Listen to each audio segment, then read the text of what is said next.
Hey guys, welcome. Part 2 of the teaching. Gonna be going over Sean's games. Sean, you had a couple losses there. Seemed a little rough. I don't know if rough's the right word. Well, with the exception of when Disruptor went AFK. That is In lane? no in game. He just sat in Fountain. Oh, did he actually? I didn't even notice that. Yeah, he sat in Fountain and then got kicked for inactivity. Okay. Well, that's good. He was a terrible lane partner anyways. It was for the best. Yeah, and I mean, like, I don't really care too much about wins or losses overall. I mean, winning's fun, right? It's like there is a certain dislike for losing as a competitive person, but like the thing that I like is that things are becoming increasingly clear. Yeah. What I don't like is that feeling of complete and total confusion. Mm-hmm. But like in the first PA, was the first or second? Hold on, let me just look at my games really fast. These literally. Oh yeah, no, I only played 2 PA games. In the first PA game, I had a very difficult lane. Uh-huh. I don't know if it's because of my errors or because of my lane partner or because of the matchup. It was when I was against Visage, So and you have no thoughts about that? Like you just don't know what it was? let me briefly open this up because I was trying to remember. Tell you what, Some things I wanted to say about I that. have of it because I have some stuff Wait, of it. before you do, Okay, like, all right. so I had the bad lane while I was playing, and then I felt pretty good about the mid game, and then the end game I also have some thoughts about, and it's a lot nicer to be able to say here is where I think things are going wrong. Like if I had to say what I think I did incorrectly, I stepped forward too far too often with PA because I didn't quite realize how much burst damage they had. And I probably should have stayed back and thrown daggers. But also, oh my god, apparently I am really loud. I told you. I knew it was gonna happen. You knew it. Yeah. Just drop me to 40%. I'll sound great. 40%? I don't know. So when I opened Skype first, I always restart my PC before the segment so that it's like nice and fresh for the stream. Oh yeah, And it of was course, at 100% on Skype, so I was like, Yeah. I feel like this is too loud. I All keep right, mine at I'm 40%. I should sound amazing. But I like that I have a box to think within. So there's specifically 3 questions that I have. One is, how do I manage trying to buy items from the side shop when the lane is pushed in? How should I even think about that? Second was, I'm starting to feel like maybe I shouldn't get the Quelling Blade, instead just get the Ring of Bacillus first. Instead of the Quelling Blade, I couldn't quite tell how much the Quelling Blade was meaningfully helping. And the third one was, I don't know how exactly I should be positioning, or I think I actually have like a gap in how I'm thinking of the lane, because the most of the baseline that I have is playing a lot of Nyx, Assassin, and Spirit Breaker games in offlane, Yeah. where I think I'm just stronger earlier. That is my sensation, is that I can do a lot more earlier than a PA can do earlier. What about early strength do you feel is there? Like, what's the difference? I just feel the ability to step forward and to absorb some more hits, and if stuns and such things occur, I feel more comfortable escaping. You're definitely a lot tankier, that's for sure. I mean, PA's early armor is not bad. It's like 3 or something, 3 or 4. You usually have a stout shield, but SB has like huge base strength. He's got like 700 HP level 1, whereas PA's Yeah. probably around like It's like 520, 560, 550, something like that. maybe 600 tops. So I guess I would agree with that. And I think offensively, you're also very different as well. So those are the other issues. Like PA's, I feel like I can throw a shitload of daggers, which is really nice. How much damage do they do, though? They do 65 plus 20, 40, 75, some sort of scaling like that. Okay. So how much damage is that when you hit a hero, like level 1 dagger? Level 1 dagger, that would be... I'm going to do the actual math. So it's 65 plus 20%, and my base damage I looked was around 50, so 20% of 50 is, we'll call it 10, because it is. It's 12. Wait, 20% of 50? I think, I'm sorry, level 1 is 25%. Oh, okay, yeah, so if it's 25%, that's why we're then yeah, confused. we'll call it 12. Yeah, I thought it was 20%. So, We were both right. in a way, so that's like almost 80 damage. Yeah, which, as far as I'm concerned, that sucks. Considering your base damage is already 50. So that's kind of... I see that you're identifying some problems, but I think what we need to do is point out what you need to do to fix it. So Tight. I think when I was watching a lot of the clips here while taking them, I think we can kind of touch on all of the lessons so far and figure stuff out and hopefully get you some better knowledge about it Can you drop me to 30%, please? You're still too loud? Oh, Just a touch. did you listen to it? I have a feeling about these sorts of things. Are you listening to the stream, or are you just... I'm reading my chat, and I Okay. believe my chat. Okay, I'll put you down to 30 now. Yeah. Oh, and like you got to center your head. You can't be a corner dweller. You can't. Okay, I think that's because I changed resolutions, so it like... Yeah, no. This is... Top We tier. probably should have investigated. Oh shit! Hey, Dude, I'm yeah. It did not frame very well. there we go. Whereas Yeah, there we go. I actually got to frame Skype. All right, resolution sick. changes in XSplit right before you go live. I can't wait.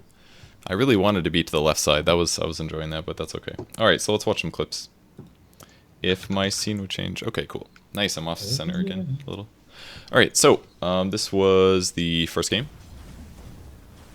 First thing that I want to point out is what you're doing for last hits. You're very often putting yourself in a bad position. Like this is 1 minute into the game here, and your regen at the moment, I believe, is very low. Once I click on you, oh no, it's actually not yet. But you're basically about a salve down. So there's only been about 2 creep waves, but you've already taken like 450 points of damage. Yeah. So do you have any idea why that's happening? I mean, I felt like it was happening just every time I stepped forward. The Visage poked me a lot, but also I felt like Disruptor was far away. Yeah, Disruptor didn't do shit. The only reason that you should be taking this much damage is because you're solo. You were essentially solo in this lane, except you split experience with this Disruptor. That's pretty much what your game was in terms of... Yeah, I gotta say, like, maybe if I am more experienced, I will be able to process both me and my ally. But I mean, for this phase, this is like I think my 4th game ever with PA. Okay. So I am taking a lot of focus. Okay. To do this. So like I had no idea how badly he was doing. So now that you've played like 5 games, how would you describe her power curve at level 1? Like what are her features as a hero? She just feels relatively flimsy. Okay. And I don't feel like I can do very much damage. Yeah, I like, agree. Truthfully, that's... Disable-wise? I just have a marginal slow on a dagger. So I feel like I need to stay in very safe positions, increasingly. Okay. And is there a way that you can get last hits from range while staying safe? The dagger, Kevin. And it's on a 6-second cooldown, and it does like 30 more damage than your base damage. Yeah, I was actually talking about this as I was queuing up for my second game, that I really think that I needed to just stay back and dagger. And I actually don't know how to think of the dagger, whether, like, because part of me wants to go, should I be using dagger for every last hit? No. Or for as many, like, just, is it okay to use daggers on a full wave, this sort of thing? Like, the dagger mana cost actually goes down as you level it. Yeah. It goes down to 15. So this is part of the reason that you want a Basilius, because hypothetically, if you get to your lane and you get a couple last hits and you have a Basilius and a Salve and a Tango, you can just sit back and throw a dagger every time you need a last hit. And the difference is that every time you go for a last hit, you're not going to get attacked by a Visage like 2 times. Like here's you going to deny, you got hit by Cleave on Smen, and the Visage attacked you once. That wasn't me trying to go for a deny, that was me trying to pull the wave back. I just messed up. But either way, every single time that you're coming up to the creep wave, he's punishing you because he's doing his job. Whereas the Disruptor is not, as you can see. Just actually standing there. It's like even right now, look at your position consistently. You're always in the wave, close to your opponents. Instead, you could be standing here, slightly farther away from your opponents. Or here, daggering. Or, like, basically every time that you last hit this game, you got attacked at least once. Which means that your regen gets burned through really fast. And that is what screwed you. And then you're missing a lot of last hits as well. You have 4 at 2 minutes. I have a hard time last hitting with PA early game. I mean, it makes me either want to just buy the Quelling Blade like immediately, or... The issue is that your base damage is low, and I made you stop going Poor Man's Shield, so with Poor Man's Shield you had 6 more damage in the past. Yeah. But the thing is you should be able to get to that Ring of Basilius using Dagger, and that's the problem, you're not daggering enough. So if and is it correct to say that I should be skipping the Quelling Blade? I don't think so. I think it's still good to get, but I would rather go Basilius first than Quelling, definitely. Because as soon as you're missing 1 point in mana, you need regen. So as soon as the first dagger lands, you're already going to be lower on mana. So buying the basey then, like right now your mana regen is 0.7. If you buy a Sage's Mask, it would become 1.05. But if you make a Basilius, it becomes 1.35. So just making your basey gives you no extra armor, but it gives you 7 damage, and it gives you a ton of mana per second. And let's see, if it's 1.35, I want to see how many daggers. Come on, where's my calculator? All right, it's not even loading. It's 80 mana a minute. So, like... It's like 2 2/3 daggers per minute. More than that, because it doesn't drop to 15 at level 2? No, it goes like 30, 25, 20, 15. It lowers by 5 every level that you level it up. So, Dang. but either way, it's a lot Either more way, mana. it's a lot. It basically, it's equivalent, mana-wise, to a Void Stone, which is an 875 gold item. Yeah. Like, that's hugely valuable, and the actual stats that it gives are very good. And this is basically the issue. You're giving them so many opportunities to go on you. Like, right here, does this look safe in the slightest? It's like, fucking creeps. Sven is attacking you before he even has to stun you. The Visage doesn't have to cast anything yet. Man. It's like, they could have easily killed you right there. They could have killed you at the start of the game. They could have killed you at like 85 other times. This is exactly what you should do when you need to shop. It's actually pretty easy to go over there. It's just people are scared. But then you countered it with a somehow worse play by walking through the lane on the way back, which basically means that from right this moment they know you're here, and they can try to kill you. And finally, this Sven got a stun. It was his 3rd skill that he got, by the way. Should have been his 1st. Do you know how Visage, how his nuke works yet? I read through it. It's like every time a nearby hero takes a certain threshold of damage, it builds up damage on that, and then he blasts you for a huge amount. So the max damage it does at level 1, it does 20 base, but every stack is 65, so it's like... I think it's 65. Yeah, it's about 200 damage nuke. Basically at level 1, for 1 skill point, which is hugely good. It's very mana expensive, though.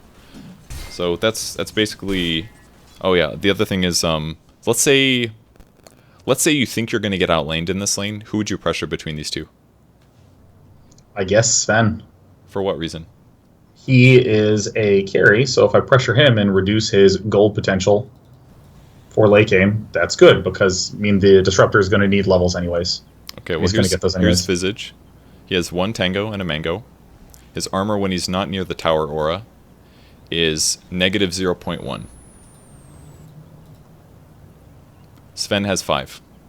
So any damage you throw towards Sven, he's going to block 23% of it just with his armor. Whereas Visage will actually increase the damage you do because he has 0 armor. So the real person you should pressure is actually Visage. Because you've got a stout shield, you had like 4 armor base, and every single time, plus you had the Ring of Protection, every time you hit the Visage and he hits you back, you're trading advantageously. Yeah, maybe he throws a Soul Assumption, but I'm pretty sure he got Grave Chill to slow. Yeah, I think I'm mushing too many concepts at different times together. Like, because when you give that answer, it's really the simple statement of, Sean, you're looking to trade effectively, and he's the person to trade most effectively against this point in the game. Yep. But because Power Curves was last week, that's still on my head. So I'm like, okay, I want to reduce this. Power Curves is changing your answer? Because I was like, okay, if we gimp the Sven early, then that delays his Power Curve more. But I think it's more so that the odds of us being able to even impact Sven are so low that answer is not really relevant. Exactly. That's correct.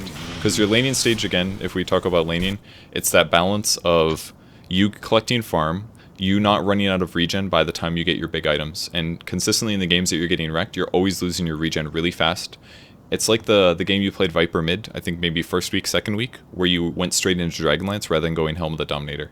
Yeah. And you just never had full HP, and because of that, your lane just kept going bad and going bad and going bad. Where if you just get to your sustainability area, either by last hitting better or making your regen go farther, such as like using Dagger to last instead of walking up and getting hit 3 times, then your regen will go farther. You'll still get very good last hits, and then you can get your items faster. So you're like, your regen never lasts you long enough because you make mistakes, and you're not buying necessarily the right items to get there fast enough. And you're farming slow, so it's just like 3 bad issues that combine. Yeah, the farm I find really hard. I have a hard time farming with PA and lane in all my games. You can definitely do it. I mean, you're okay at last hitting. You just need to use Dagger more. Because you're just consistently pretty much always losing HP every time you go for a last hit. And when it's actually time to trade, you're not even making good trades. And part of that is certainly your ally sucking. Like if this disruptor wasn't atrocious, like yeah, the game would have gone a lot better. This is good. Did you feel like you were juking here? I was screaming words like, "We're gonna juke them, we're gonna do it." So that felt nice to do anything positive. Okay, so it's like this is a perfect moment. Why did you do 70 damage to the Slark here? I mean, literal. I have a button and I see a man. What about this creep here? Like, I guarantee there's been at least like 15 creeps that you could have daggered this game, at least. Probably, yeah. This is not a good juke, by the way. The path is down here. If you think you're going to get dived, you should be standing about here or over here. That way you can enter trees. Yeah. That was sort of after the fact, because, I mean, the big reason I was in that spot is because of the magical tree cut spot that you talked about with Alchemist. I was like, I'm going to go into that pocket, and then I just got stunned. And there's way too many creeps for that to work. That only worked because of because there was actually no creeps under the tower at the time. That's why it's such a crazy dive. And it was actually TI3. I misspoke when I said that earlier. Oh, really? Okay. Yeah. I got the teams right. Got the TI wrong, which was obviously what I thought about it. So your early items. Every single game you went phase into Vlad's. Talk to me about your Vlad's pickup. I mean, this is literally me saying I'm on a new hero, so I'm going to do the Tortellini build. Okay. So what does Vlad's give you? What's the cost? What is the what's the payoff? Like, what does it give you? So the main reason that I like it is that it gives me lifesteal for jungling and farming and running all over the place. Okay. Is there a cheaper way that you can get lifesteal? My talent. That the takes cheapest you one. to be level 15, so that's not going to work out. Yeah, my answer is I have no clue. How about this little item in your stash right now? 1,200 gold, 15 damage, 15% lifesteal. You ever consider getting it? Just by itself? Truthfully, no. I like Headdress. I like Ring of Bacillus. Okay. And I saw that. All these were ingredients. Like, given that I have not played that many games, when I looked at all these items individually, I've gotten the Ring of Bacillus as Nature's Prophet, I was getting the Headdress as Viper, and then I see the Morbid Mask, and I'm like, oh, alright, cool, tight. Yeah. And that was literally about all that I thought. This Vlad's build is not that off target. It's actually okay to go Vlad's. Part of the reason is if you just get the Mask of Death, you can't hold Blightstone, because Blightstone and Deso still count as a unique attack modifier. Yeah. So Vlad's is okay. But it's pretty expensive, 2,400 gold. It gives you like 2 to all stats. It gives you like 15% damage increase, which is based on your 74, so it's not that much, really. In some ways, Basey gives 7, so 15% of this is like... It's like, 12 damage or something? So going from like a Ring of Bacillus to a Vlad's gives you like 5 more damage early game. It's actually shit. Right. Maybe 2 more because of the agility that you get. So the actual damage it gives you is weak. It gives you 4 armor, gives you more mana regen, which is kind of nice. But it's pretty expensive, and it pretty much doesn't increase your damage. It increases your survivability by 4 armor and 2 strength. But that's it. Like, PA dies early because of nukes, almost always. Because you should have, like, Stout Shield and Evasion. So you just get nuked all the time. Like that, every single game that you got wrecked, it was always just nukes and nukes and nukes. Yeah. So Vlad's doesn't make you live against those things. So that's one of the big issues with that item to be rushed, is if you get it fast, okay, you can jungle and you farm slightly faster, but you could have maybe even just rushed Deso instead in some ways. Just rush Deso and like kill creeps fast. Or if you really want a good early game item that transitions, kind of, Helm of the Dominator is probably okay as well, because then you're getting 8 HP per second. Because regen is really not that different from lifesteal, if you think about it. At least in the early game. Regen is usually better. High amounts of regen is usually better than lifesteal. Late game, lifesteal is way better. I mean, would it ever be reasonable to get a Ring of Aquila Absolutely. instead? Because... Just to go like Bacillus, Aquila, and then Deso? Yeah, absolutely. But then your problem is where you're getting lifesteal or regen from. Do you have a solution for that problem? Fucking nowhere, man. You got 2 options. Helm of the Dominator is one of them. So you could go Helm of the Dominator, Aquila phase. Or you can go Vanguard. Now, Vanguard is an item that I just do not buy very much at all. What does Vanguard do? It gives me a giant pack of health, nice health regen, and blocks like 70 damage a hit. Okay. So what are PA's early problems that we just talked about? She struggles against nukes, man. Okay. So, and of course survivability while jungling. So this would make me like more or less immune to creeps while I'm wandering around. Pretty much. And you'd be better against nukes than Vlad's, right? Because it gives you raw HP. And it costs less than a Vlad's does. Oh shit! It builds into an Abyssal Blade. And it builds into an Abyssal Blade. That I never thought about that. The only downside to the Vanguard Rush is you can't get Poor Man's Shield, because then you'd buy Poor Man's Shield and then sell it. So it's better if you just keep Stout Shield until you get it. And think of the other problem it solves. What if you just do well in your lane and you buy Ring of Health in your lane? And you have Stout Shield, Ring of Health. Because you're getting ready to build Vanguard. Then all your regen problems are solved. Far better than a Headdress. Headdress gives you 3 per second, but it's like 600 gold and gives you little stats. This gives you just 5 per second, period. And if you get it fast enough... Wait, what gives you 5 per second? Ring of Health. 875 gold. Isn't it 6 per second? Is it? It might have gotten buffed. You might be right. Shitload of regen, though. And then if you do a little well and you get a fast Vanguard, all of a sudden you're running around with like 20% evasion. And if people auto-attack you, there's a 50% chance to block 70 of the damage, which at like 8 minutes, that's literally the entire amount of their damage. It's like 70. So, it's just an option, basically. Yeah, Ring of Bacillus for the early mana problems, and then probably Phase Boots immediately. But then if I just go Aquila Vanguard... Or you could just get Ring of Health, finish Aquila, finish Phase, finish Vanguard later. Or you could go Brown Boots, Basilius, Vanguard. It's weak on damage, but then you could finish the Aquila afterwards. Do you remember how much damage Aquila gives for agility heroes? 19 or 16. Yeah, 19. So it costs about what Phase does. It gives comparable damage. Phase is 24, but it also gives you HP, and it gives you int, and it gives you armor. It's just like really strong item. I think the Aquila, if you're not making Vlad's, Aquila is like super core on PA because you just want to get as much cheap damage as possible to make your early game better. So I feel like that should be prioritized more. So these are all just options. You don't have to go any of those builds. I checked the Dota buff for top players, and maybe it's like insanely good player in China, and he went mid PA, and I think he did that build. He got like a semi-early Vanguard with like Phase Boots and transitioned into like other standard items kind of things. I do not remember. Oh yeah, body block. Here's a one-time. This is like a little micro thing that you could have learned from today. You basically body blocked your disruptor, actually.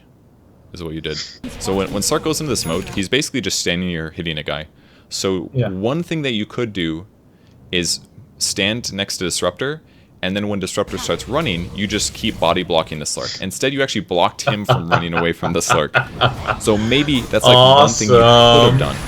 He still died because he's bad, but small tip there.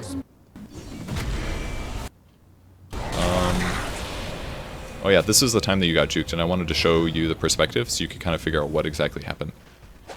I actually thought when I watched the stream that he went the opposite way, but you were actually very close. And you see him? He's just cutting trees with this Quelling Blade, and he sits over here, and then he starts his TP. I just wanted to show that because we talked about juking today. He basically did that pretty perfectly, except that he should have switched in treads and casted his TP earlier. So you're basically at this point now where you've got Phase, you've got Deso, you've got Lifesteal, you also have the Lifesteal perk, so you have like 25% Lifesteal, pretty good. And then you got ganked by the Clinks. Do you remember this moment? Oh yeah. So, what were your thoughts when you tried to kill him? I mean, I just thought, okay, I'm dead. So I just turned to try to kill him. I think. Did you recognize the sound or the debuff? I mean, I knew I was silenced. You mean like, did I know it was Bloodthorn? Yeah. I assumed as much. Okay. And do you know what Bloodthorn does against heroes with evasion? Not against heroes with evasion. I know the silence effect. Okay. And all the ridiculous damage. Against heroes, it basically gives you True Strike. So if you use it against a hero like PA, you don't miss. Which is why you got wrecked. Really? Yeah. The best thing you could have done there was just turn and try to run. Because there's no way you're going to beat him without casting spells. Because most of your attack speed is right here. Because you have no attack speed items. There's literally no way that you live. At the very least, by you running away from him, you put some distance between his auto attacks, which means... Wait, how could I have run away from him? Using your legs. Wait, no. I'm not even messing around. Your only option was literally to run north and left. Wait, but like, if you go back to the clip of me getting me getting totally toasted. Like, I don't know how I could have even run up. All right. Like, Did you see how? First of all, he attacked a creep first, so he sick. already lost some efficiency. Instead, you walked in to attack him. Let's see how much lifesteal you get from this one. I can't even tell because he did like 350 damage. He also automatically crits every single hit, by the way. So let's just count. Let's estimate time here. One. You would have been right here, right now. Probably. Let me estimate. Really?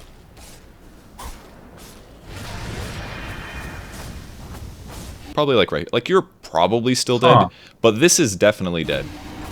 Is my point. Definitely. What about the infamous turn and fight? It doesn't work when you can't cast your attack speed amplifier. Like these are your skills. See these?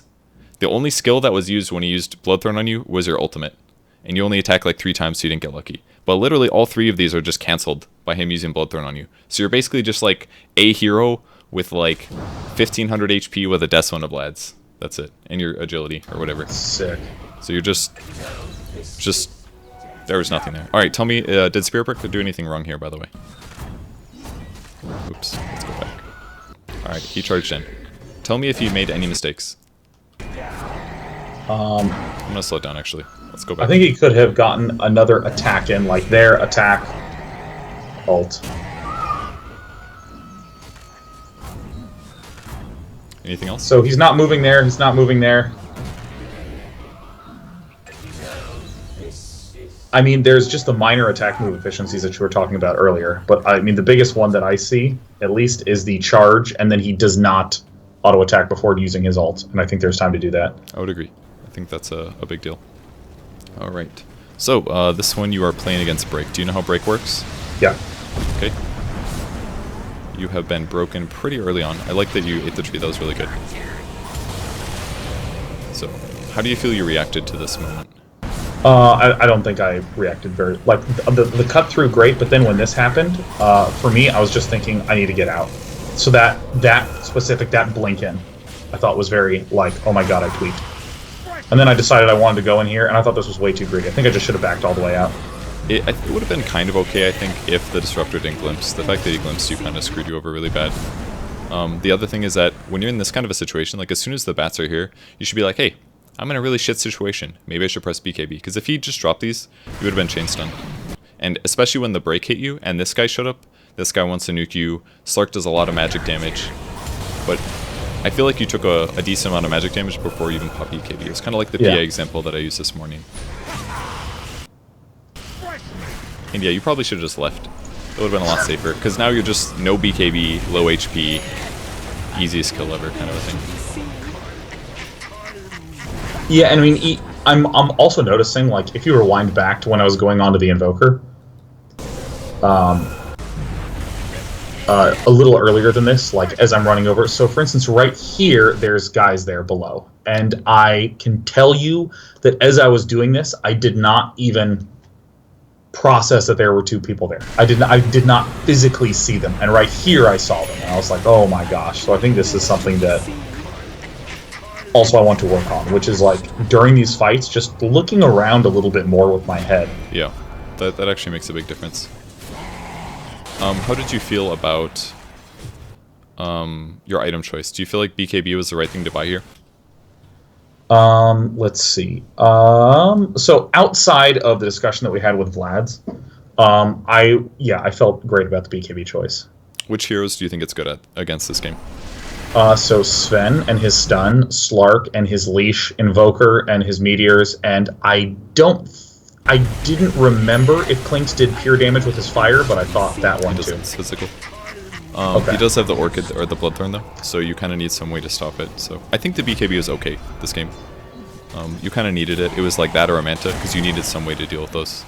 In the second game, I started to stop and just get kind of stuck because I'm feeling like with PA, I'm not having a lot of choices outside of BKB except for maybe like a Skull Basher to deal more damage. It's hard for me to think of what are other significant items that I could do instead of like a BKB or Skull Basher. Why do you feel like there's not many items to buy? I feel like it's because you don't play carry very often, personally. I mean, that could literally be it, but like, Yeah, I mean there's just basic damage items like MKB. Maybe get that. I don't know. I don't really know the best way to evaluate. One thing to remember is that your crit is based on what your damage is. Yeah, So if you buy something like Monkey King Bar and it does a magic bash, that bash isn't amped by your crit. right. So if you want to get really good value on the hero, usually you want to just buy raw damage items. Even like Basher, you don't crit from the bash damage, but it's still kind of a good item. But there's definitely a lot of options. Basically, to counter their heroes, I feel like Manta could have worked. BKB was fine. Manta's kind of bad though on the hero generally, but it's very good at removing silences for cheaper. Like it sucks to have Yeah. to buy a BKB to stop an Orchid. I feel like that's kind of a waste. Can't remember why exactly I wanted to talk about this fight.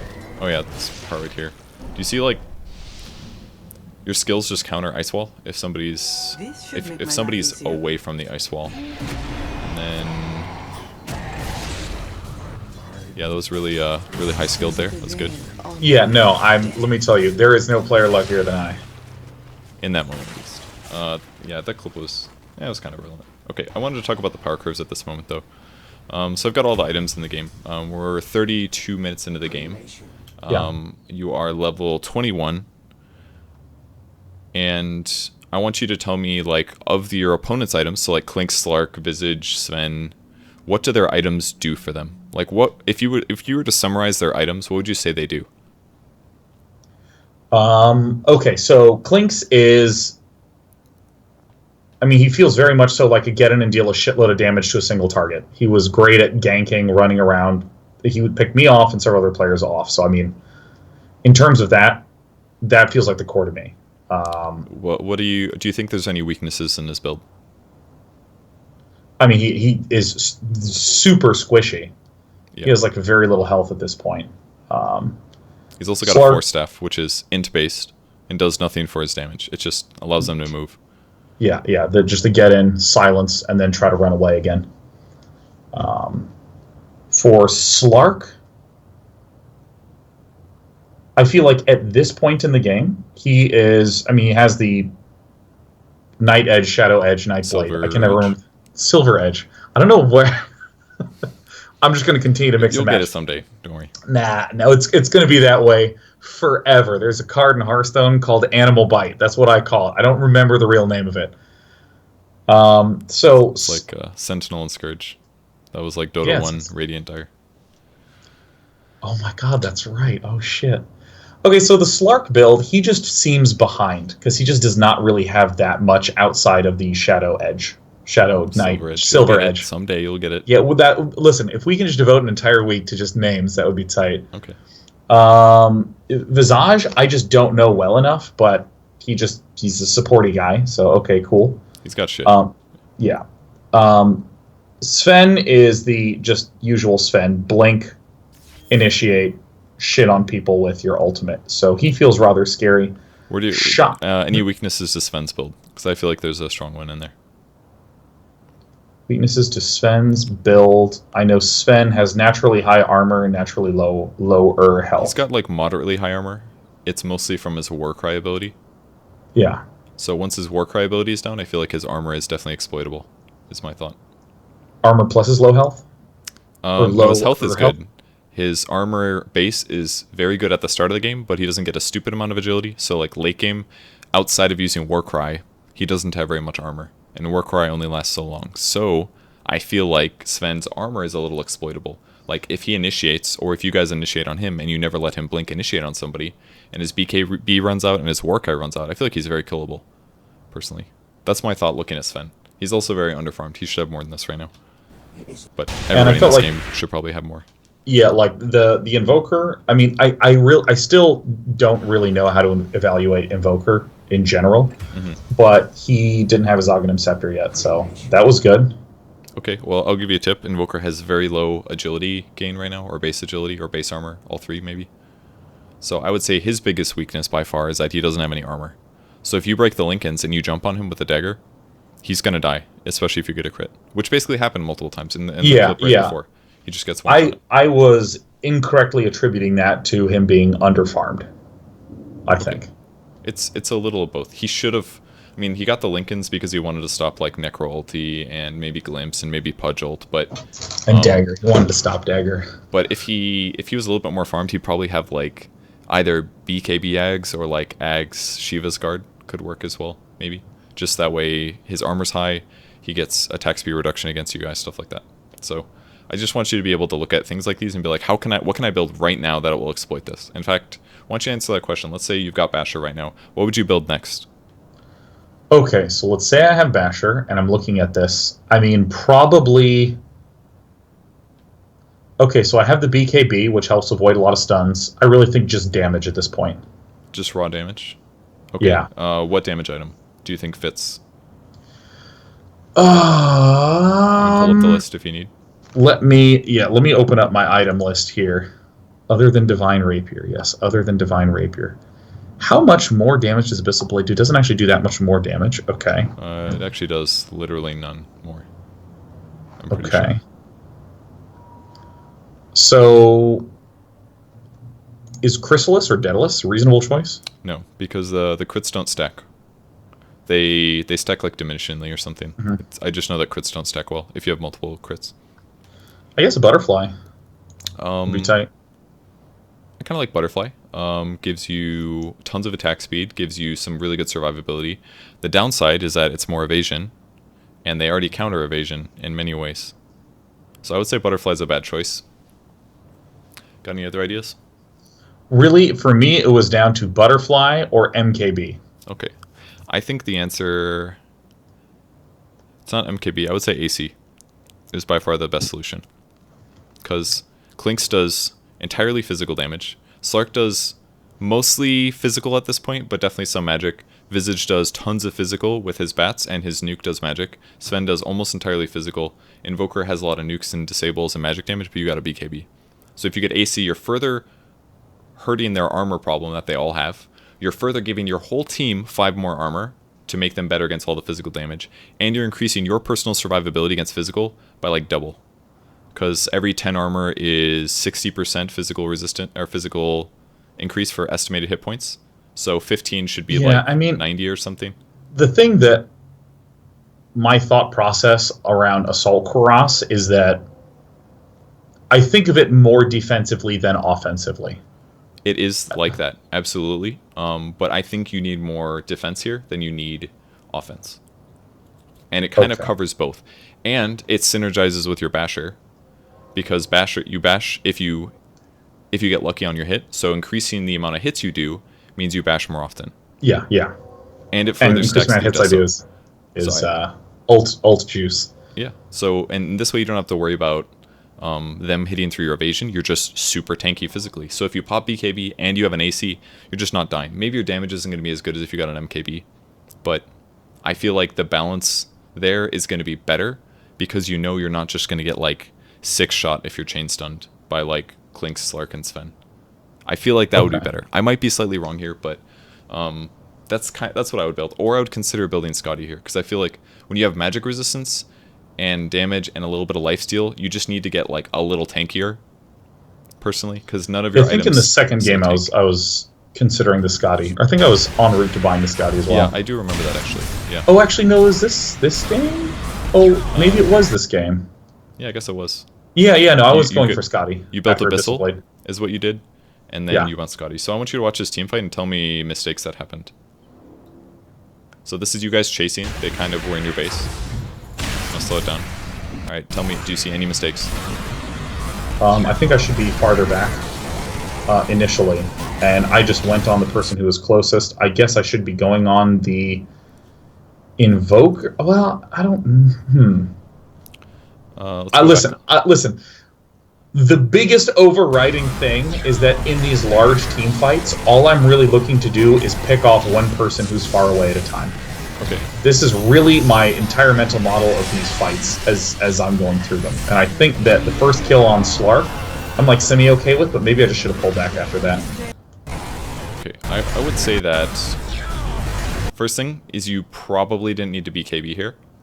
When your Slark pounced, you can use Blink Strike, and if you use it, it will break the pounce leash. So that's a little mechanic you probably didn't know. So you probably could have saved BKB. The downside is that you can't initiate for 5 seconds. But because this guy BKB'd, you're kind of already, your fight team's already kind of committed. You also maybe could have ran at the Sven and used Abyssal Blade to stun him for 2 seconds to buy Pudge sometime. But I don't know if I would have done that. What you needed to do is, as soon as Dark Pact gets used here, and this guy gets stunned by SB, you know that this guy's stunned for like 1.5 seconds. So you should guarantee that he dies. I think this was the moment that you needed to use Abyssal right here. The only reason that you guys killed this guy, I think you got a little lucky on a bash, I think, and then Necro ended up ulting. But I think you needed to use your Abyssal here. And then your HP is really low at this point, and you're kind of losing the fight, and you kind of just all-in against like 3 heroes, which you should have disengaged. Yeah. This is basically like a read how the fight is going feeling. You got the Slark, back for a second, readjust, be like, oh, am I winning this fight? Do I have advantage? Should I go back in? And that's when you decide whether to go back in or not. And you kind of just all-in. A lot of the streams that I watch, I see a lot of pros do that, where they'll go in and do some damage and then walk the opposite direction and then re-engage again. And that's like a huge difference between me and every pro stream I watch. Is I very much so like barrel in until it's cleaned up, or until we decide on a full retreat, and like that sort of alternation of like, okay, we kill the Slark, back off for a moment, look, okay, now we can go back in, or we maybe retreat, that whole evaluation thing. And there's always a difficult balance. Sometimes, if I say back off, sometimes you're going to back off when you shouldn't. And a lot of that's just game feel, and you'll kind of develop that. You'll go in and realize like, oh, I should have backed off for a second, hit a shrine, and then come back in. But in most cases, I think it's worth it to retreat, especially when you're losing, is a really good time. Get a kill, back out, hold up a second, see if your allies are coming, for example, and then move on. So in the lane here, PA versus Slark, or PA versus Slark and Omni. What are Omni's characteristics as a hero level 1 in the lane? Very, very tanky. Okay. He just feels very strong. Damage-wise? I don't know what his damage is, but it felt middle-ish, I guess I'll say. Okay. I didn't click and look. It's pure damage.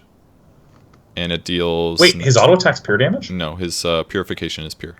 Oh, yeah, okay. But yeah, everyone's auto attack is physical. Yeah, I thought you were saying so I would it was say pure. I was like, no way, that's so good. Dude, that'd be cool. So his features are keeps people alive, obviously. Can easily swing fights, because if somebody's dying and you heal them for 300, and that also nukes for 300 pure, that's basically a power curve swing of like, it's like it's like 700 basically, because 300 heal. Actually, it's more like 800, I suppose, after resistance, if you're thinking nukes. But because if you're doing 300 pure, that's technically a 400 damage magic nuke, because it gets reduced. So basically, his nuke is really strong. And again, PA's weakness is magic damage and nukes, pretty much. So your lane just kind of sucked. And this is one of those examples where you should not cast dagger on your opponent, because it's better to get a last hit. You did get that one still. You had a huge mistake here. You basically ditched your range creep. Nobody got experience for that. I think you should have stayed around for that and ensure that you got that experience. And I think we actually had I have a lot of footage from this one, so I'm just going to speed up at various points. Sick. Yeah, I was I felt much more comfortable in this lane, but I still think I didn't fully think through like how important it was to use my dagger to last hit early on. Because I'm just like hurling him out, and I was like, yeah, I'm awesome. I've been daggering him like crazy, yeah. Mm-hmm. But I think to no avail. Like it is good times. Sometimes think of the centaur clip where you attack, you cast a spell, you attack. You can do the same thing in the lane here. Just you can attack to get a last hit, and then if another creep is dying before your attack's gonna be up again, you can use dagger to get the other one. Things like that make a big difference. Obviously the CM made a huge mistake here, but almost always just prioritizing last hits is a big deal. You missed quite a few in lane. I mean, again, it's kind of like last game. You only had 4 last hits by 2 minutes, when you should have about 8 at this point. You're also sitting too far back. You could be clicking on the Omni more, check what his mana levels are, because that's one of the weaknesses to Omni early, is that he doesn't really have that much mana. This is a good kill by you guys. I also like that you bought Basie while you're in the side shop. That was really good. Oops. So it was well done by you guys. I was happy with this. Hurrah! It's like a preset. Yeah, this lane went a lot better than the last one did. But that's mostly because it was double melee, I feel. So it was just kind of straightforward. Have you played... Do you know anything about Monkey King? Yeah, yes. All sorts of things. Kevin, what do you want to know about Monkey King? What's the way to counter him in the lane right now? The way to counter him in lane. Do you know how he got nerfed in the last patch? No, I have no idea. Okay, his base armor went from 3 to 0. So that means your hero kind of counters him in some ways. Because you So basically, anytime he does his stun, I just look for a chance to dagger and go on him. It's more like if he's in a bad position or out of position, yes. I would agree. But it's not like any time, because again, your dagger doesn't do that much damage. The cooldown's a little limited. You have another mistake here. Can you point out what it is? At this exact moment? It was more like here. Let's aim. Mistake right here. No, I could not name a mistake right here. You're missing HP. You should be using a tango already. Oh, okay. Because then it's keeping your max HP a little bit lower. It's pretty important. I think I used one right now. You did, there it is. But you could have done this between last hitting while under tower, and then your HP would be about 100 higher. Which means that when you get ganked here... Here's another case where you could have Blink Strike to the Crystal Maiden to break the thing, but you obviously didn't know about it. But no, I totally didn't know about that, and that was a mistake. And chat called me out on that, and I said, I don't think I had it up at that point, and I totally did. Oh yeah. Yeah, you definitely did. Oh yeah. For some reason, I was convinced I didn't. Not in the moment, but after the fact. In the moment, I was just going, ah! Yeah, that's hard to know sometimes. So this is kind of one of those moments where you're trying to fight, but it's just... Your hero's not ready. And this is kind of just a result of you missing a decent amount of last hits, because you should have about 20 at least right now. 8 last hits is like...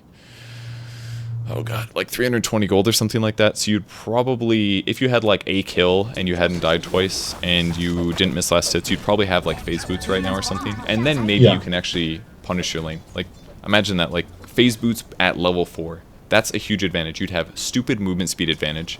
You would hit for like... a billion. 50% more damage or something like that. It would be a huge impact. This is really nicely done. I was very happy that the CM actually body blocked. Yeah, and I was looking at that. I was like, oh my god, you must have watched the show! Oh! Just maybe. The Puck played this mostly okay. Okay, I want to go back and look at this brief moment. I want you to tell me if there were mistakes made. Let's focus on Puck. Can you go to 1x speed?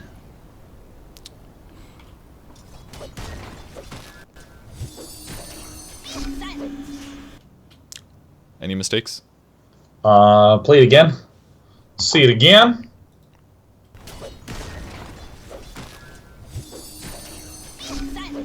I mean, in truth, it looks fine. It's okay. He's got a double damage if you can't tell. So I feel like what Puck could have done here, approach, and just attack Monkey King like 3 times before even orbing. Because by using all of his nukes, especially his orb, he limits his ability to be mobile, and instantly burns all of his mana as well. Not all of his mana, but he puts all of his skills on cooldown, which is kind of good if you're going to recast, but because he has a DD, he can just attack move these guys, and they just fucking die. Like, he can attack move them all the way back to the tower. And they'll be like, man, this Puck hits me for 120 damage, this sucks. And then they might try to kill him, in which case he would have orb, silence, phase shift, things like that. And instead, this became difficult. And he's also doing a really shit job attack moving, too. Like, that was 2 attacks just to get to here. Yeah, he attacked the creep as well.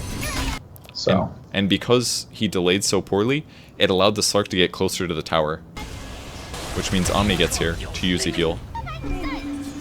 Then he wasted phase shift as well. But you know, it could have been way cleaner, way cleaner. This should make my Like life little easier. things like that absolutely changes the game. Like Puck could have just not died there, maybe gotten a fast blink dagger or something like I that. think that's far and away the biggest consistent theme you've been bringing up since like episode 1 is how important it is just to right click and how few people actually right click. I wanted to die here. I was just like, ah. So what do you think was like? Why did this go so bad? I mean, I think that I should have looked to see if there was someone else nearby the tower, and even then, blinking onto that guy I don't think is necessarily going to do very much. Yeah, I mean, that's a lot of it. I would say this is mostly because Omni's there, but also because you guys didn't do as well in the lane as you should have. And you also don't even have level 6 yet. You're pretty underleveled, and you also have, like, no items. Like, your impact in fights is almost nothing. It's actually so low. Yeah. Because you hit for God, I feel that so 65 hard. damage, and you don't have phase boots, and you've got 3 points in dagger. Like, even going on this guy, when you did this, I was like, he is so fucked. Because I knew that Omni was just going to heal bomb you guys again. And this is like the fixture of these two guys. If you don't understand exactly how strong they are going to kill you in the early game, because you're going to make a mistake, because Omni has crazy trading potential by healing himself while doing AoE nuke, a very strong nuke, and Monkey King does the same thing by like building up his attack stacks, and then he just lifesteals and trades with you even. So like this is the reason your laning stage went so bad is pretty much because you don't understand the strength of your hero, you're missing last hits, and you're not attacking at the right time. So this is a Riki gank. Have you played Riki before? I've never. Okay, I'll explain how his skills work. You got Smoke Cloud here, which slows the movement speed and gives mischance and prevents casting spells. This just makes him do extra damage when attacking from the back, and this lets him blink to his target and attack. It does a magic damage nuke, and then he attacks normally. So it's like your Blink Strike, but a little different. So just a little bit of damage, and then his ulti makes him go invis and like hit people. So I want you to tell me if he does anything wrong here.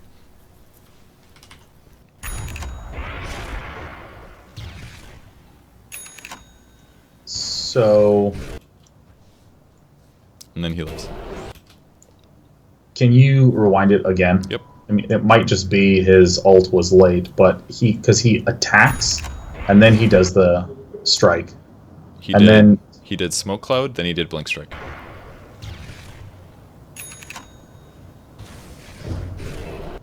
Yeah, no, if you're trying to identify something wrong, that looked fine. Okay. Think of attack moving. And think of the Centaur clip. The way that he initiated this was with a skill that does a very low slow. He's also got an Orb of Venom.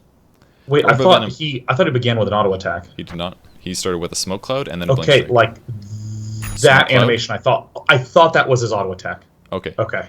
Smoke Cloud. Blink Strike. Oh, yeah, well, I mean, it's just attack, Smoke Cloud, Blink Strike is what he should have done. Because I literally thought that first movement was his auto attack. That is, once again, my analysis, Kevin. Okay, alright. So I would say what he should have done instead is right here he should have attacked once. Minimum. Because Blink Strike is a gap close, so he used it when in melee range. Which basically means that the gap close potential of this skill is completely wasted. Also, as he's casting Smoke Cloud, Visage is at like max movement speed, which means that by the time the cloud is down and he's finally attacked Visage, Visage has already gotten like a bunch of distance. Whereas if he starts with an attack, he applies Orb of Venom, maybe attacks like twice or something, then he drops Smoke Cloud, Visage is extra slowed on the thing, and then he could like gap close with Blink Strike and ulti. So minimum he should have attacked first before he even started his Smoke Cloud animation. Oh yeah, the Blink Strike into ulti, I forgot about. Okay. So it should be like attack maybe. If he's scared about Grave Chill, yeah, maybe he should just Smoke Cloud right away. But he should attack at least Smoke Cloud, maybe Blink Strike, attack, and then ulti. But instead he got, count the auto attacks that he got. I'll tell you when they start. Basically, theoretically right one here. there. 1, 2, 3. Let's say 4.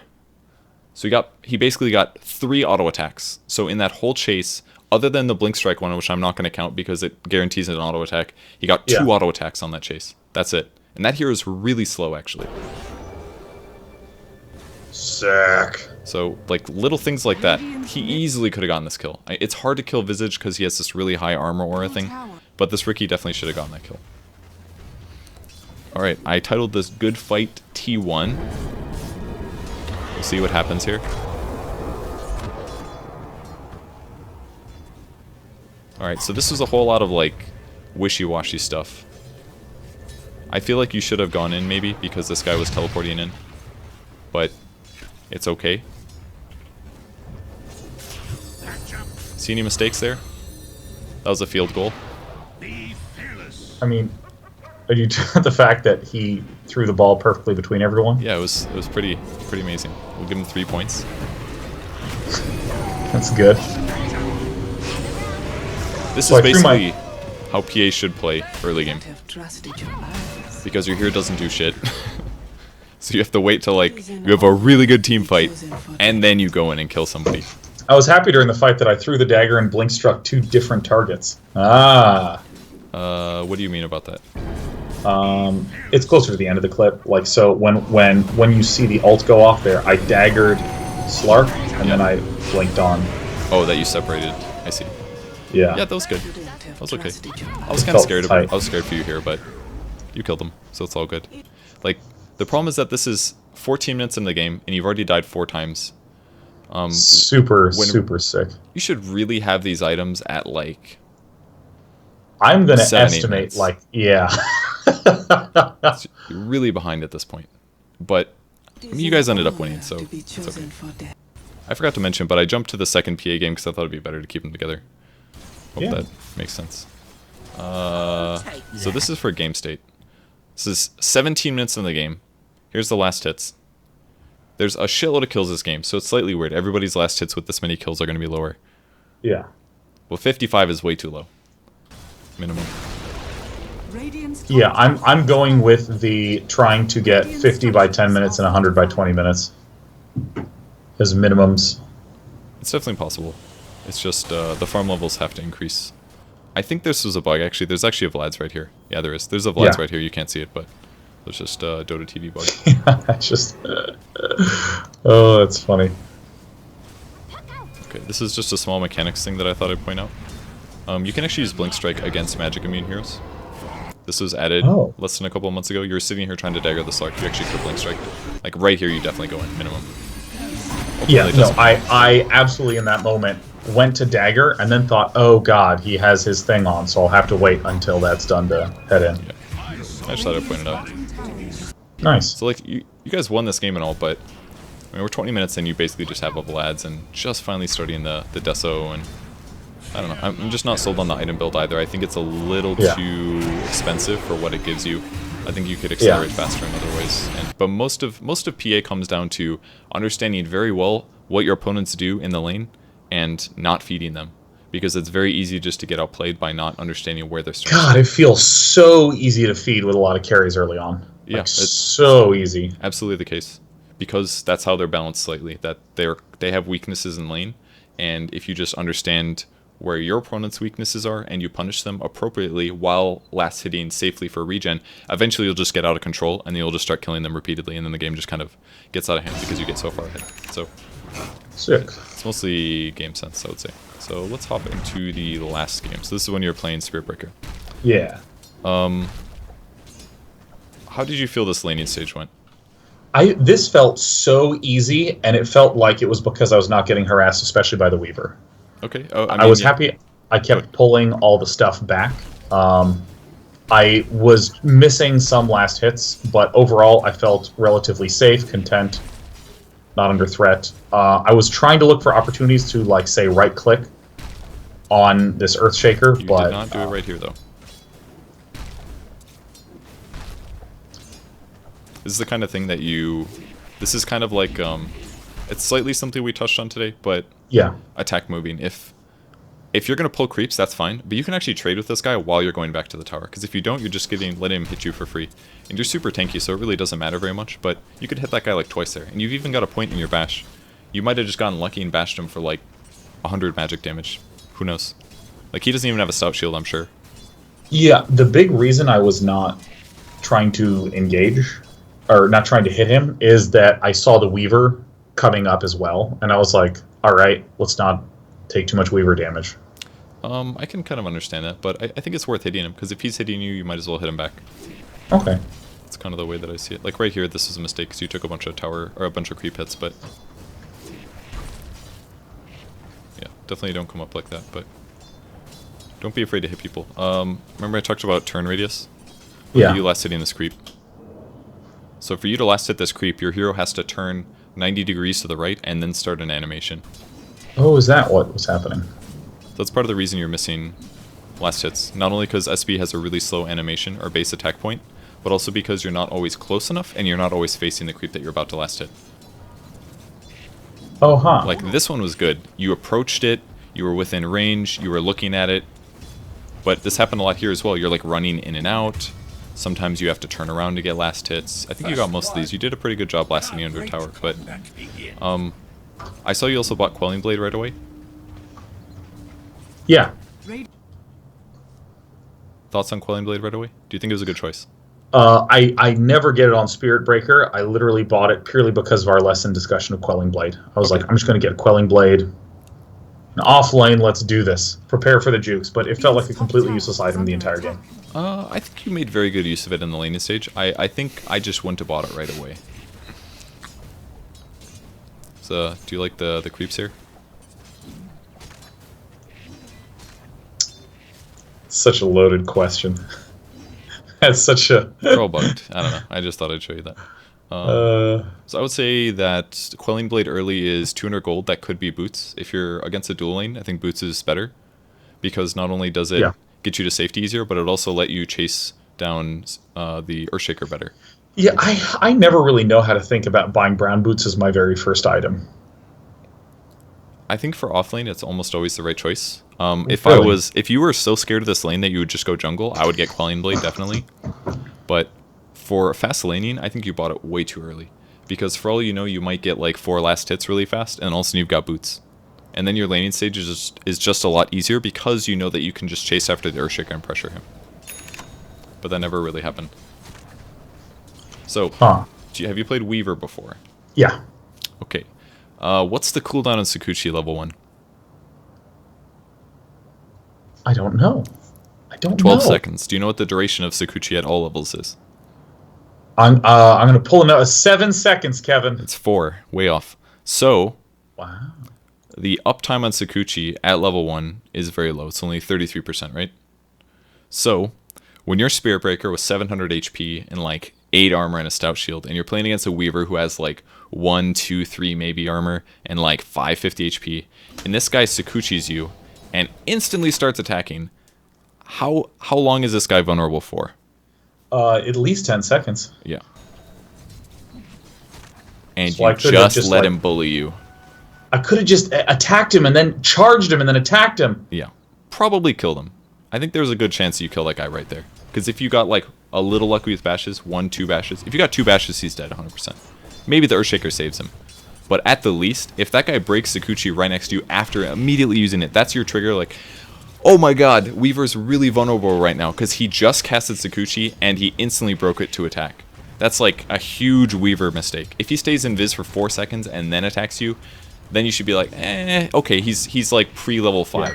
He's got a long time. But if he like breaks it instantly, you slap that guy. Like this is what you should be doing on Spirit Breaker. You did not trade nearly enough this game. You basically got to your lane and you're like, I'm here for the creeps. You guys can attack me all you want, but I don't care. I'm going to keep attacking creeps. And you had a Crystal Maiden on your team this whole game, and you didn't cast Charge until like minute 6. But like you just saw the Earthshaker leave the lane. Just charge this guy. Yeah, I felt that a lot, like that I was underusing Charge. I think that I'm vacillating between being too aggressive and then being too patient, because you'll recall that maybe it wasn't last week, but the week before last week, I was like 0-5 really quickly trying to like go trade crazy nonstop. So I think I need to find a happy medium. Yeah, that's definitely true. And understanding that is like the answer to both of those issues is the same. Understand who's stronger at every moment. The other one was you were willing to try stupid things, and this one you're just happy to contently farm kind of thing. And you actually farmed really well this game. And this was like the best farming game you actually had. This was far better than the PA game, which is kind of funny. Yeah, no, it's not even close. The only difference is that you're tankier this game, and you don't even have dagger. It was definitely kind of bizarre, but thoughts on your faster... I gotta say, yeah, what's up? It's really weird for me to go from playing like Lina and like Spirit Breaker and like I was playing some Tide Hunter and just these like long wind-up times. And with PA, she's like, it's like so fast. I do it early all the time. And her damage is really low at base. That definitely makes it harder. Thoughts on the fast Urn here? What does Urn do for you as an item?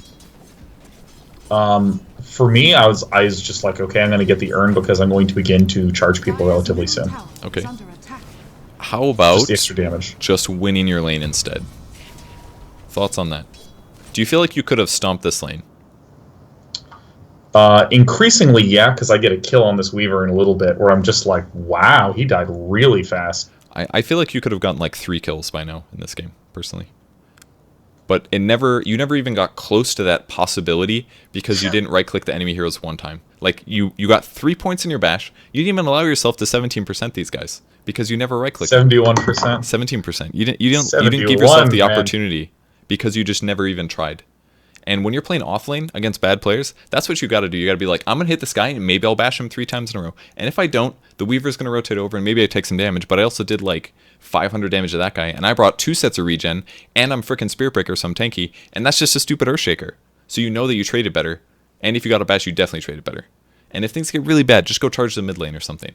Like, these options are available to you. You could go fast boots, Orb of Venom. And if you do that before the Earthshaker even gets boots, he's running around at like 250 movement speed and you're running at 350 and you have a charge. Then if you ever find that guy solo, he's just dead instantly, unless he like fissure blocks you off or something. But you're not even going that way. You're basically saying like, I'm gonna get an urn, it's gonna help me gank.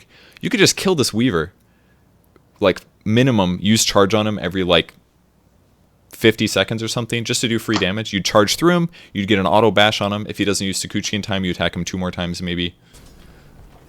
But the urn gives you, 6 damage and like I a was bunch of this HP. close to charging that guy on the left. I honestly think you could have killed him. The only way he wouldn't have died is if he fissured. Or if you really want to be tricky, what you could do is channel your ultimate right now. Because if you charge, it takes time for you to get there. But if you channel your ultimate, this is a fun fact about his ultimate, by the way. If it's not interrupted by a stun, it hits no matter or not if he fogs or not. Because in the past, you'd try to channel your ultimate, and people would just hop into a tree, and then hop out, and then hop into a tree, and you'd never get your ultimate off. So it just goes off as long as you don't get stunned. So The instant I go, ha! yeah, you would just done. teleport from where you are, instantly stun him, and if he stuns you with a fissure to interrupt it, then you're still standing by your tower. Whereas if you charge forward, and he stuns you on the way there, then you're like halfway to him, and then they might have a better chance of killing him. So you could just channel ulti here, do a shitload of damage, and then charge afterwards. Possibly just kill him right there.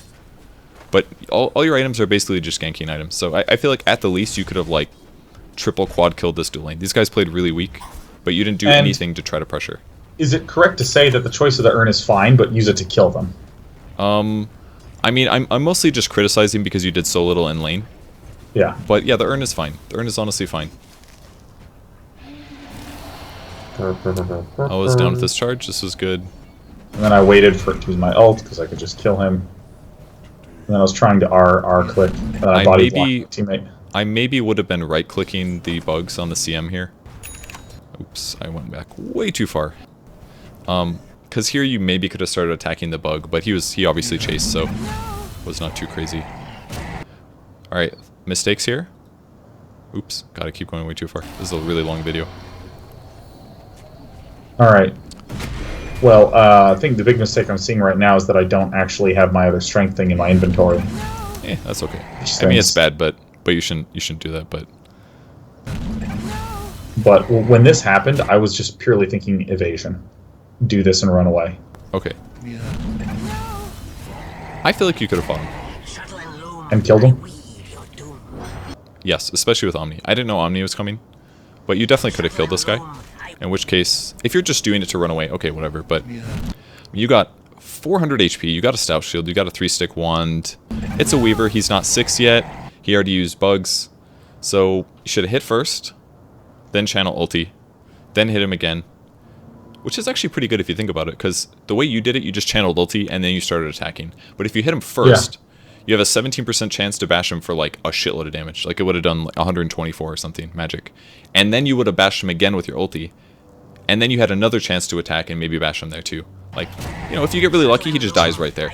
Or if you just get one bash in there, he takes tons of damage. Like, I feel like you could have fought that guy to the death, and you might have killed him. Because he would have broken... If the Omni wasn't here right now, and you played it just like you did, he would have been at probably like...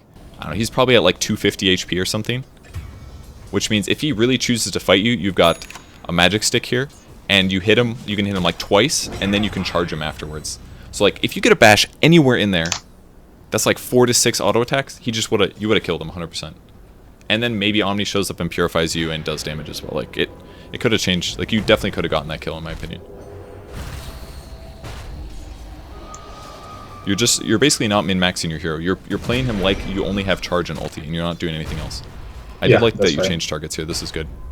Obviously, you canceled your attack before the attack point a few times. Yep. All right, tell me what you're thinking here. Are you confused at all by him?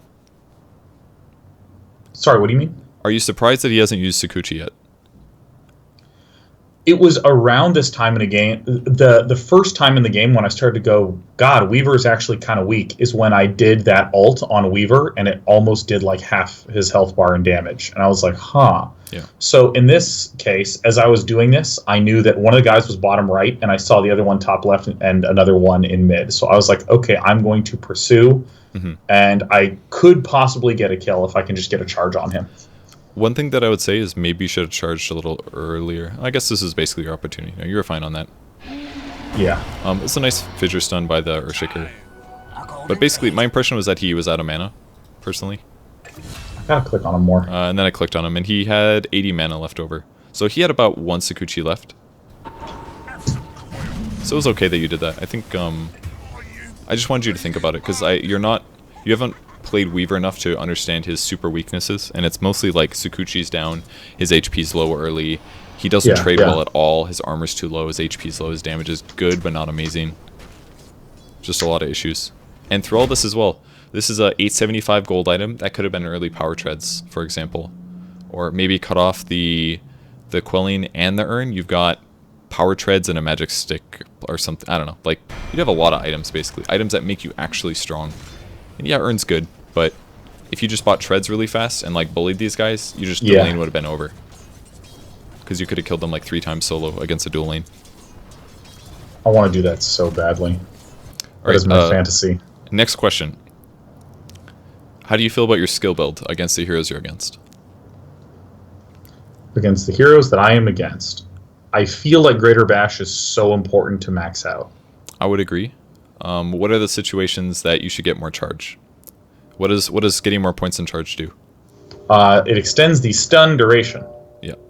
So anybody on the enemy team that might be good against. Um, I'll give you a tip. The charge stun duration level 1 is 1.2 seconds, and the ulti cast point is 1.2 seconds. So maybe against Weaver, you would want to get at least 2 points of charge. That way you can ensure that you get your ulti off after charging before he's able to cast time lapse. That way you can chain stun. Same thing with Ricky, right? Yeah, with Ricky, same kind of thing, basically. Guaranteeing that you get the disable off. Either way, like, I like this build, I think it's okay. And especially if you're going to battle them a lot, I think it's really good. But, and it's definitely best damage-wise, by far, it's not even close. But I feel like your skill build and your items didn't really match up super well together, for example. Where I was doing a very fighty style of build, and I was in a position to be able to do that. But then I went and got more of a gank item with the urn. That's like a very small thing. That's kind of preference-based, but I feel you just didn't do enough, I guess. Alright, small mistake here. Did you see anything? No. I think that you could have casted Urn earlier. Right here. Oh, okay. So that he's taking damage longer. And then we can re-earn. Yeah, earlier. Exactly. You also messed up the juke, obviously. Were you thinking about the hallway during this moment? I was aware that a juke was occurring. Okay. I was not yet hearkening back to the hospital where there's the closet, the safe closet where we get to TP from.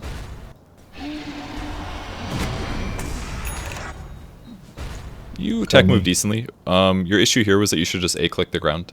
Like, I notice sometimes you have trouble clicking on people. Just A-click the ground, because he's the nearest enemy to you. Your hero will just automatically hit him. Instead here you tried to do a precision click, and you missed. And because of that, you got away. Like, that little movement right there completely messed you up. StarCraft player in me says I need to just get better at precision clicking. It's, you don't have to be that good at precision clicking in Dota, honestly. It's okay. It's very important sometimes when you do like blink force or something, or like blink hex on a guy that's about to jump out, but you can get by with it just doing A-clicks. There's definitely times where you need to do an A-click on the ground because there's like one other guy. If there's like creeps everywhere, don't do that. But if it's just like you and a guy in a jungle, don't chance that you misclick and ruin your attack moving. So at times like these, oh yeah, it was this moment when I was just like, oh my gosh, he's so weak. I was just waiting to see if he did his invis. That's why I didn't ulti right away. And then when he broke invis, I was like, okay. That was good. I like how you played that. The fact that you saved the new controllator, because if you try to burst him and he lives, then you lose everything, right? Tell me about this moment. This PA died 4 times at this point. You're wrecking, you're 4-1-1. You actually have pretty good last hits, 40. I just felt like this PA was weak because I'd seen her dying, and as I did this, I screamed, "This is not a good idea." I was thinking of maybe doing some sort of harassment, but like when the Weaver showed up, I just wanted to facepalm myself. So I would say the mistake was here, not just hitting the shrine up or using your urn to heal yourself for 400. Because your power curve is like just never gonna win when your damage is based on you hitting him in the first place and then getting lucky and bashing. So if he has evasion, like your ability to kill him here without just nukes is just not gonna happen. Yeah. And you're also taking creeps. But you could easily just back up, hit up the shrine, and then charge him. Yeah. Or back up, earn, and then go back in. Also, you had done this for so long. Like, if you do something like this, charge to a lane and hit this guy, there's a decent chance that somebody just TP'd the lane right there. So if you do that like 3 times, there's gonna be somebody there. Like, right now they're TPing, because, oh, there's a low HP, this guy jumps on you. Like, you should read something into this movement. This guy's jumping on you because he feels confident. And one of the reasons he may feel confident is if there's an Invis Ricky nearby, or if somebody TP'd in. So there's always those kinds of reads on the game that you should be taking. So this was quite obvious. Me watching, I was like, this feels kind of dangerous for him to go back in. And not just because she had more HP, also because you had been there so long. I feel like most of these are taking way too long, so I'm just going to jump forward a little bit. The biggest struggle that I had in this game was in the late game. It felt like we had already lost. Yeah, we will get to that. Why would you say the late game went bad? What's your guess? What I felt like was there was a huge swing right around the Roshan failure moment. So you think it was like a big impact in that Roche fight? And then, well, I know that that's where things started to go poorly, but it was hard for me to identify what it was that was going specifically wrong. It felt like we didn't have a lot of damage on our team. Okay, I would partially agree with that. So you're 8, 2, and 5 here. You charged in, you hit the Weaver. All good. Notice any issues here?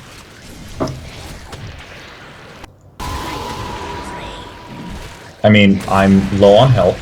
Okay. You never kill bugs. You have not learned from last week. You also had a 17 charge 1. I saw the bug, but the bug just takes a long time to kill, it feels like. It's like 4 auto attacks. Then you need to leave. Like, you can't stay with it on. Bristle does mostly physical damage. Basically, he does all physical damage, actually. Yeah. So if you keep the bugs on you and continue to fight him at 400 HP, you're dead. You're gonna die. You're not fearing the bugs enough. You have to be really careful about the bugs. And you could have wanded. And if you had done so, maybe Shadow Fiend would have lived a bit longer. Now, tell me if just a moment. Can't remember what items he has. That was pretty good. I wish these guys would use their spells together. Heal the Shadow Fiend while nuking the Rashika, for example. That would be a lot better. And here's a pretty big moment here. I titled this Bad Min Max because I feel like you made pretty severe misplays with your actions. So, what's your major damage source right now on SB? It's just my bash, my charge, and my ult. You got Earn. That's the damage source, right? You got your auto attacks. Anything else? Click on me again. Yeah, I mean, not really. It's just like my Earn, my bash, and my... How about your Shadow Blade bonus damage? Yeah. Okay, but you gotta hit somebody to do it. Yeah. It does 175 physical. So instead of just charging this guy, you should hit him first. Because then it's not only you're starting an attack before casting a spell, but it's also doing 130 damage plus 175. You would hit this guy for 300 physical instead of 120. Yeah, it's just the theme of love tapping him. Right-clicking enough, yeah. And just doing that and then charging would have made a big difference. And if you think about the power curve, Bristleback didn't even buy damage items. He basically just got tanky items. So him just like always being the guy that you guys go on means that you have to go through like 50% of their survivability before you even kill a damage hero. So every single fight you guys would go on Bristle, pretty much. pretty much every time. I like this ultimate. It was okay. It was definitely a little suicidal though. Then you charged here. This is great. I really like this. I like that you Shadow Bladed, but I would have liked it if you earned and then Shadow Bladed. That way you're healing while you're invis. And if you watch what you do here as you initiate. I'm pretty sure I just charged. Yeah, you definitely did. Same thing. Whereas instead, if you would have just hit the Earthshaker first and then charged, that guy's dead right now. He doesn't even get his fissure off. Because you would have done 175 bonus physical, then charged him for the stun. And it would have made a huge difference. He does eventually die, but one less fissure means you guys take like, I don't know, 400 less AoE magic damage, and everything gets easier. By the way, if you hit Bristle in the face, he doesn't get the damage block, so in a lot of cases it's really good to stay in front of him. Whereas you guys kind of just went all in here on this. So, did you know that when you go invis that the bugs die? I thought that that's what would happen, and then when it didn't happen, it did not occur to me, oh, they must have detection. Yeah. I just thought, oh, the mechanic does not work the way that I thought that it did. Gotcha. And it's the same thing. You could have just attacked this guy, and maybe you would have lived. You guys ended up killing Ricky for it, but it's kind of the same thing. You used Shadow Blade 3 times in that fight, and not one time did you auto-attack with it. Like, literally, you used Shadow Blade just to run away this whole fight, and that's a 2800 gold item. And it does give you attack speed and damage, but you basically didn't auto-attack. So you just didn't use this item, really, for what it should be used for. It should be used for you charging into a fight using Shadow Blade. That way everybody just gets bashed by an invisible spirit ghost cow thing. And then after you finish charging, then you auto-attack the guy that you charged, because you get the bonus damage. So it's like you're starting the fight off invis, so they don't see you coming, and you're getting bonus physical. But you didn't use that very well. And then what was your next item choice? A Silver Edge is the name of the item. And do you think you used your Silver Edge correctly? I used it quite a bit. Like right before I would hit them, I would tap the V to break against PA. But did you use it in a good way? Did you use it in the way that I just said that you should use your Shadow Blade, for example? To deal extra damage? Yeah. I mean, You did not. So basically, you took a 2800 gold item. Wait, if I am charging and I hit V and then crash into someone, excuse me, people don't use my hotkeys. If I'm charging and then I use my Silver Edge while charging, it doesn't apply the damage in the break at the end of the charge? It does. We have an example of it right here. Let's look at how much damage you do to this guy. You have 160 damage. Yeah. I'm gonna slow this down. See that damage? This was from the charge. This was the physical. If you count up your physical, you're doing 162. This is 184, and that went through armor. So the only way that's possible is if you hit way harder. So by charging into somebody, you're not breaking invis. Like, this is just the charge hitting. And you break invis by hitting. You can't see the animation because it happens at like the same time. It's weird. But you did 2 instances of nuke there because your Shadow Blade didn't break. So this is basically how you should be initiating. And it's pretty much just a plus 175 physical damage initiation thing. Because I was doing this a ton, but I would tend to hit it like half a second before I collided with them. Which is just not worth it. Because you could press it on the way there. You could charge across the map and just be invis the whole time. So even if they have wards there, if they don't have a sentry, they don't even see you charging. Yeah, that's the thing. Stuff like that you could do.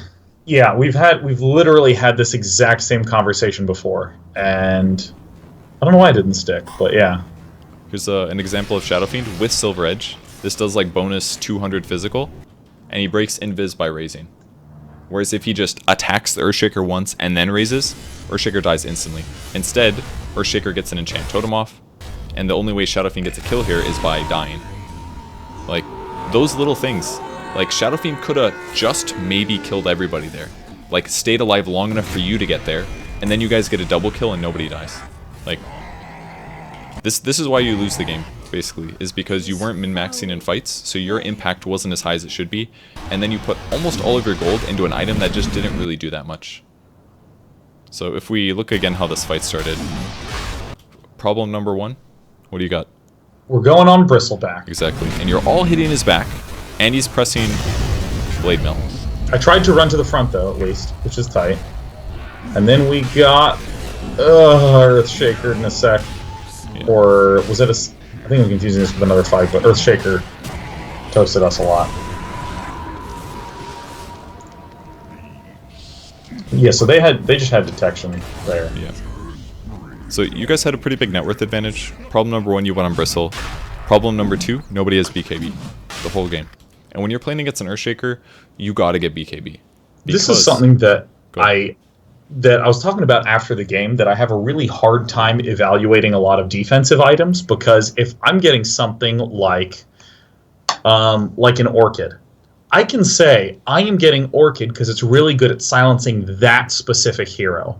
However, because it bestows all these other stat benefits, and I can really silence any hero if I wind up finding them isolated, I feel really good about it.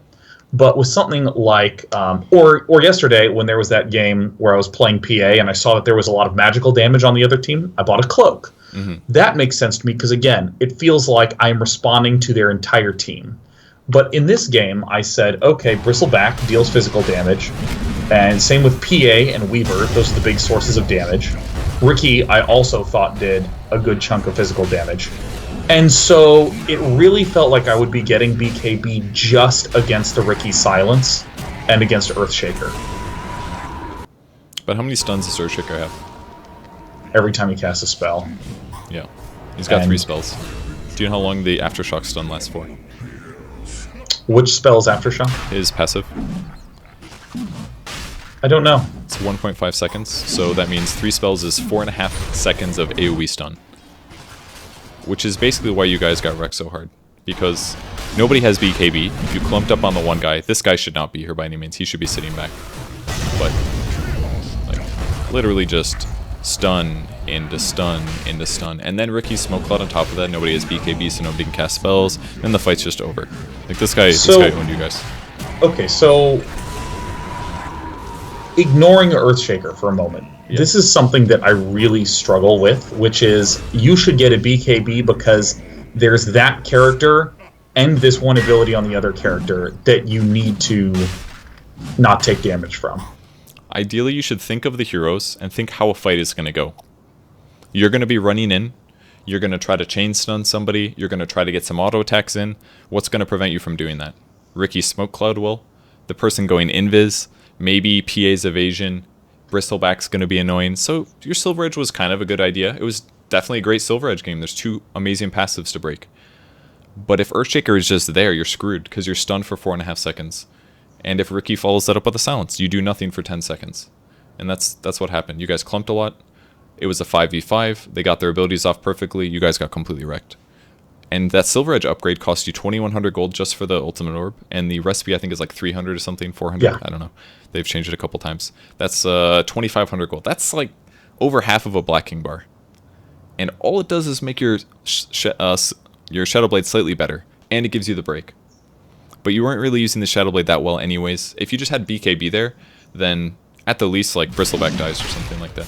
The guy that you guys went on. Maybe. So, is it fair to say, it's almost like, okay, disregard team-wide compositional stuff. Are there really insane ways to have chain stuns? And maybe that's because there's, like, a Sven and a Wraith King and a Vengeful Spirit.